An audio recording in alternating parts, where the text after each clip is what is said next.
Hi guys, and welcome back to World of Tanks, and not what I planned, and a bit later than I planned. Well, it was going to be a Churchill Mark 1 review, continuing up the British heavy line, but when I went to edit it together, a couple of things had gone wrong.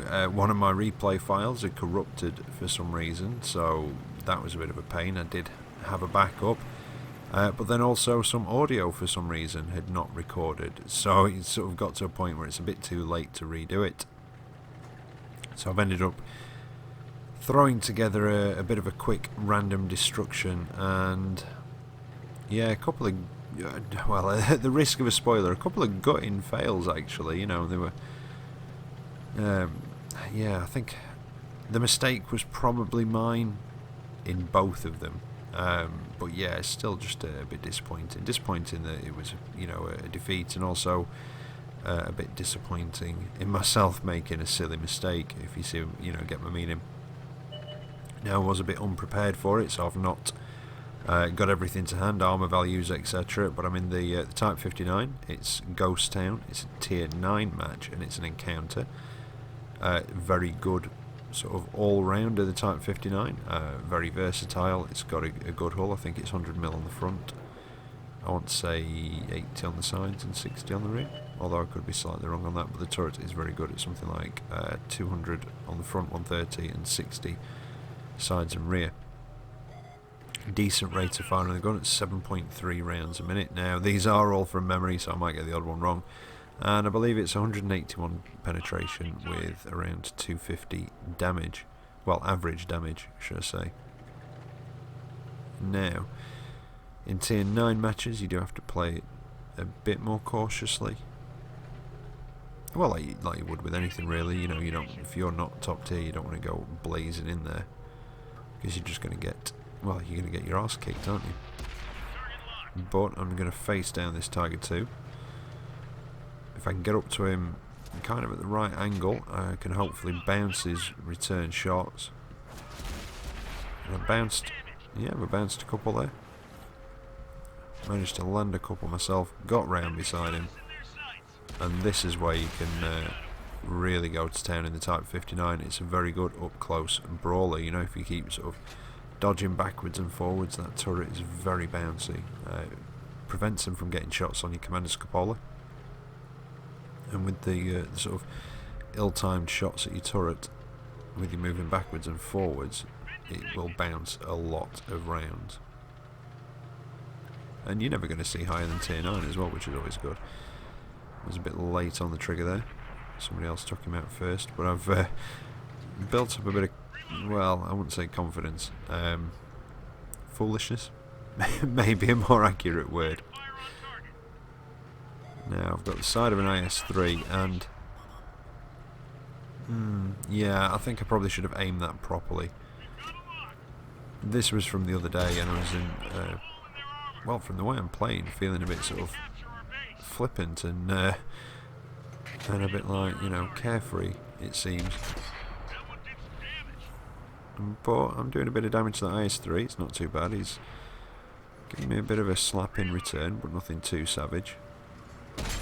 I was going for that weak spot on the top of his turret, but I think the angle that I was at was a bit too difficult to get that one, so I'm going to go for the engine shots again, trying to set him on fire. For some reason I thought I took a hit from the side, or I was expecting to take a hit from that direction. And so far I seem to be doing alright at bouncing the return fire, and he gets taken out by one of the allies. Now there's a T10. I can penetrate his lower plate, but he can give me a bit of a kicking as well, and this is where I make possibly the first mistake. I sort of put a shot into the T10, and I was hoping I was going to be a bit quicker than I actually was getting across there, but I did take a hit, and it's because I was going to try and get round the back of this M103. And what I do, well, my mistake is I go too far past him and start trying to sort of outmaneuver him on this slope, which slows me down, because don't forget the Type 59, although it is quite versatile, the engine is not the best, so when you do have a bit of a slope, it can slow you down a little bit, and I just can't get close enough to him again. to sort of get him to bounce off my turret, and that's the end of me. But that one, unfortunately, was a defeat. I came out of that with 2,457 damage done and 1,740 blocked. Did come top of the table, which is nice, considering I wasn't top tier. But not a brilliant match, you know, not bad. You know, it was alright, but like I say, this was not what I had planned for tonight.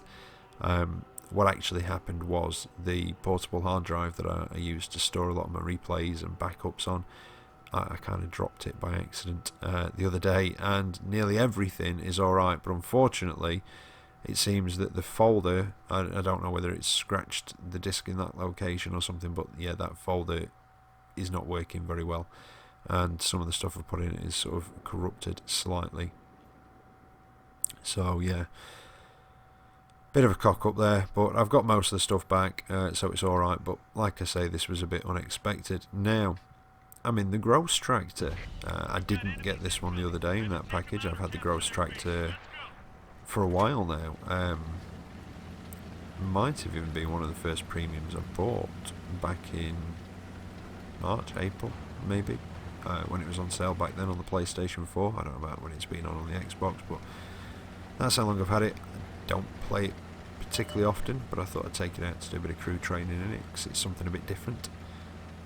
It's not very well armoured, but it does have quite a decent gun. It's got very, very good gun depression at minus 12 degrees, which is fantastic, but it is a proper glass cannon. The gun is very inaccurate as well, and it slings these sort of low pen, high damage armour piercing shells. They are quite high damage. I can't remember how much damage though, but you know, it does carry heat as well down at tier 3.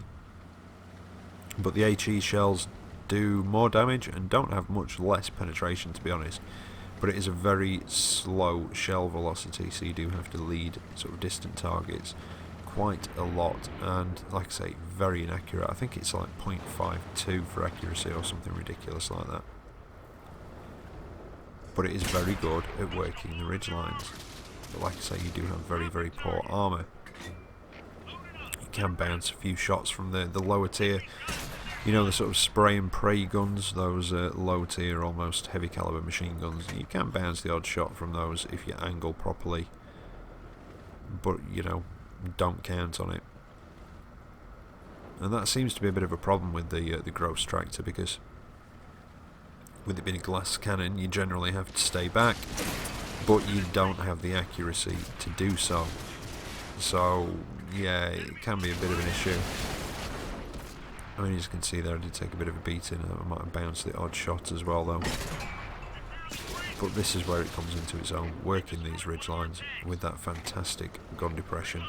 And you just pop up, put a shot out, and just pull back. And it is a very sort of different play style for down here. It's, you know, it is quite nice to take it out every now and again. I don't take it out, like I say, very often at all. But I thought I'd do a bit of crew training and take this out for a change. But as you can see, it is well, it is kind of like a howitzer, I suppose. But it's a good, fun little tier 3 tank. And if you like this sort of gameplay, next time it comes on sale, if it's cheap enough, I'd possibly recommend picking it up.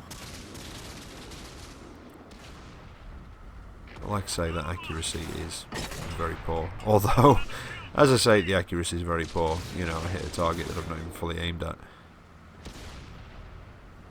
And now I'm just... this is it, basically. This becomes my home for most of the match. There wasn't a great deal of us that came down this way, but we're managing to hold this hill fairly well, and we're down to just 2 enemy tanks left, and I think it's the 2 guys that are here. Well, that's one of them. I'm not looking too good for health. Oh, there he is. That was close. T-70. I think they're quite well armoured from the front, aren't they, if I remember rightly.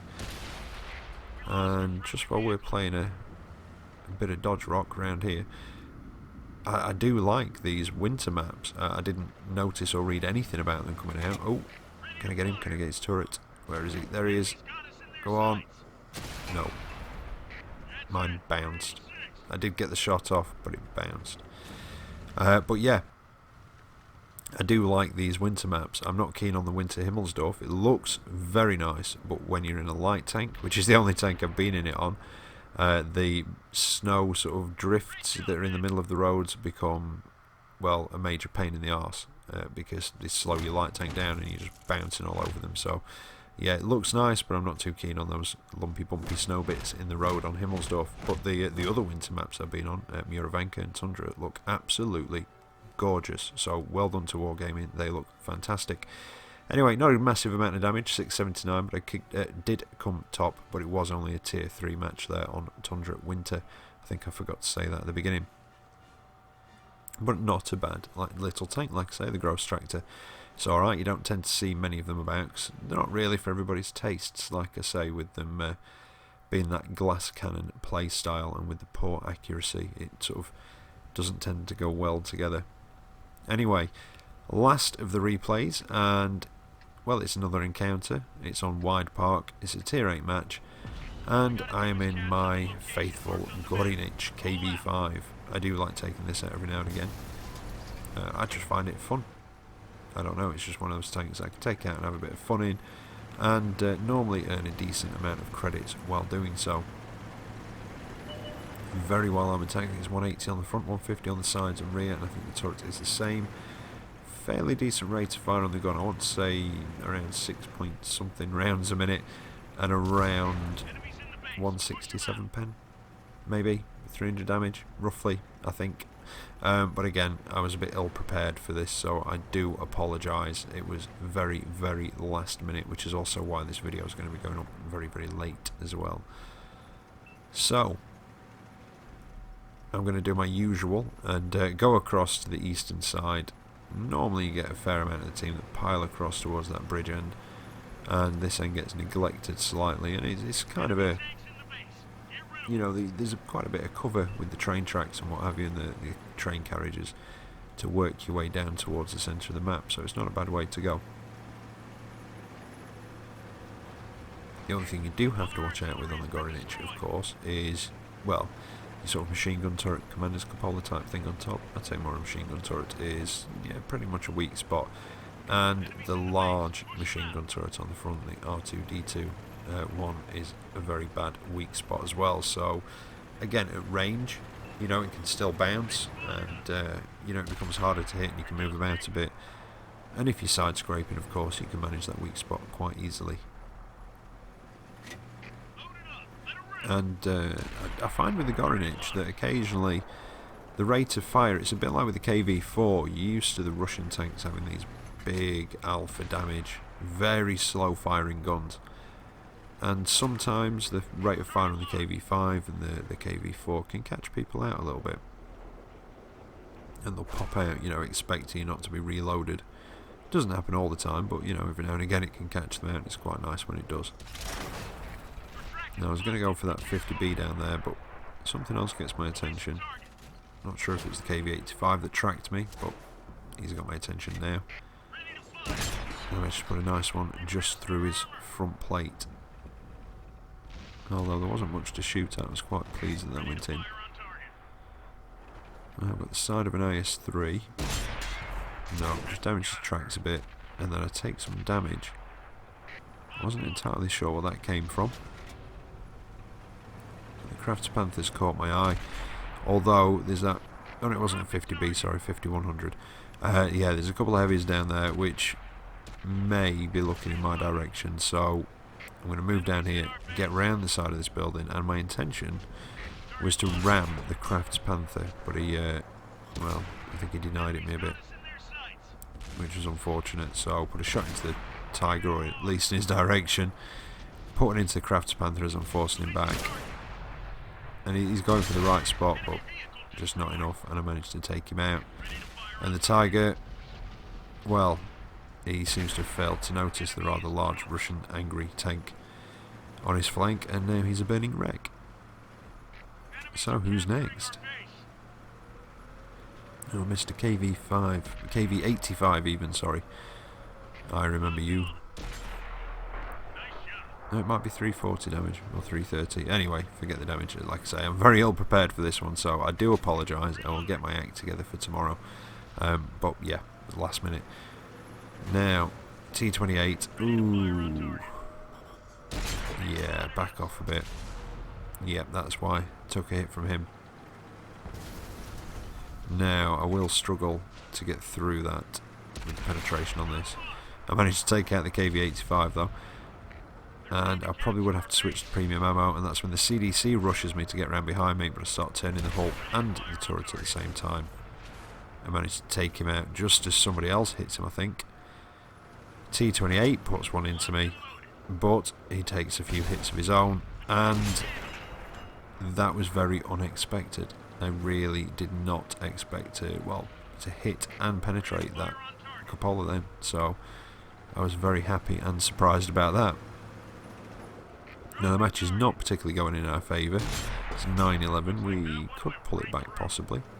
I get a hit into the 5100, but then he's into cover, and I can't get him from where I am, but I can get the cracked Panther. And there we go, and I managed to track him as well. This might be where I make my mistake. Now I'm keeping an eye on the 5100. And then I switched to the Panther because I could see him, and that again was a very lucky shot on the move, but I managed to take him out. And I'm going to reset the cap, and as I come up, that's when I take a big hit from the lever. I put one into the 360H, ram the M6, start trying to keep the wreckage in between me, but don't quite manage it, and the lever takes me out. And yeah, that's the end of me for that match, and all that's left is a poor little light tank on his own on our team, so I'm not going to skip it to the end. And I was kind of hoping, that this guy was going to be an absolute legend and just wipe everybody out, keeping my fingers crossed, but unfortunately that heavy just seemed to eat him. So that's it, match over, and another unfortunate defeat. I came out of that with 204,000 silver though, but I did get 25%, or I think it was 25% extra for a high caliber, first class mastery, a devastator, top gun, over 3,500 damage done, and 3,100 blocked. So even though it was a defeat, I'm quite happy in that defeat. So there you go. I hope you've enjoyed tonight's episode. Like I say, not what I had planned, but tomorrow it will be the Churchill review, hopefully. And that's it really. I hope you've been entertained and I hope you've enjoyed what you've seen. So as always, take care out there, and I will catch you next time. See you later.